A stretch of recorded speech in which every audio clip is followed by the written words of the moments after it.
This is the broken chain, which is also known as the lazy daisy stitch. In a prior video, I showed you how to do the chain stitch, which is sort of more of a straight line stitch. You can use it as an outline. You can make curves, but it's a line. Now we're going to make shapes with the chain stitch. So first I'll show you how to do the daisy, lazy daisy. That's what it's called, but it's just a daisy flower. Come up at A. You go down at B, which is the same as A. Leave a loop. Come up at C, which is the length of the petal of the daisy you're making, and you come up inside that loop. And then pull until you get the petal, the tightness that you want. And then you go down at D, which is just on the outside of that loop. So it's just a little tiny anchor stitch to hold that petal in place. Okay, now we're going to start over and do another petal. We're going to come up at A in the middle of our daisy. We're going to go down at B, which is the same as A.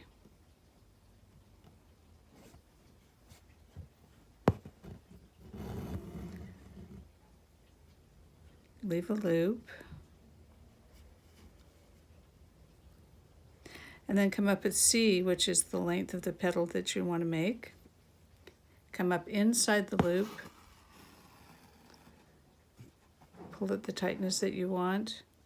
And then go down at D, which is just on the outside of that loop, just to create a little anchor stitch to hold the loop in place.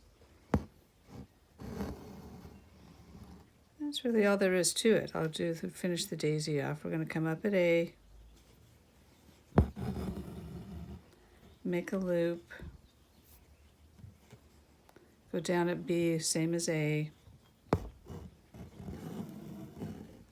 leave a loop,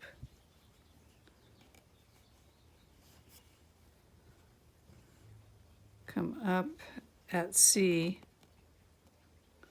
inside the loop,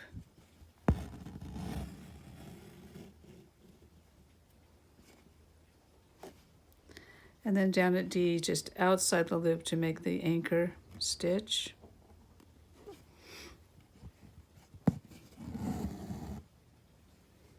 Then up at A, down at B, which is same as A,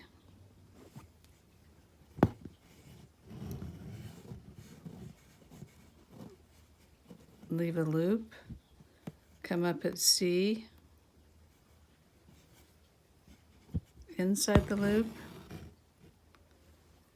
down at D, outside the loop to make an anchor stitch.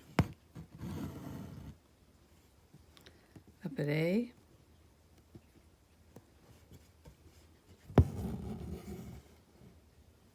down at B, same as A, up at C, inside the loop, and down at D, outside the loop to make an anchor stitch.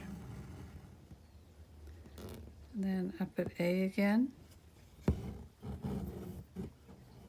down at B, which is the same as A,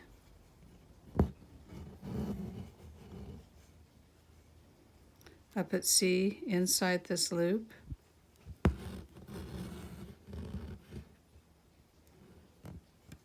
and down at D, just outside the loop to make an anchor stitch.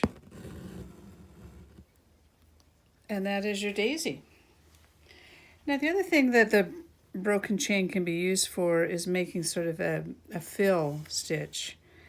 And I like to do this. I like to use different quantities of floss, although we're just going to use what I've got on my needle right now, which is 3 threads in this floss. But you could do 1, 2, 3, whatever. Anyway, you just choose where to come up. We're just going to make a little fill now. Up at A, down at B, which is the same as A. Make a loop. This time I'm going to make it really small. So I'm going to hold the loop out of the way. Then I'm going to come up at C, but I am going to put it inside the loop. and down at D, just outside the loop.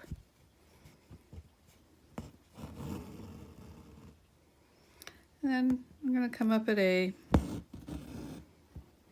I'm going to go down at B, make a loop. I'm going to take my loop backwards for just a minute so I can, because I'm making this so little, and then make sure I'm inside the loop.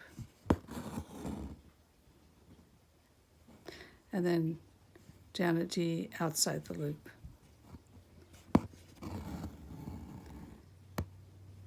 Okay, then I'm going to come up at A, down at B, same as A. I'm going to move my loop out of the way for a minute. I'm going to come up right here and then ladle the loop over the needle. And then down at D, just outside the loop to create the anchor stitch. And you could just keep going along like this. It's just like an interesting little fill area, kind of like maybe you sprinkled some seeds, some sesame seeds or something on your embroidery. Say you had one big shape and then you had a lot of dead space around it, so you decided to do some fill. And this is what is something you could do. It's really cool.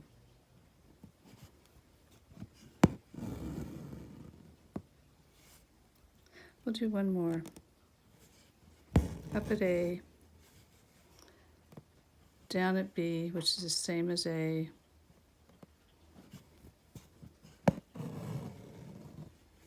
I'm going to move the loop away for a minute so that I can make it really tiny. Come up at C, make sure my loop goes back over around the needle. And then down at D, just outside. And there you go. That is the broken chain.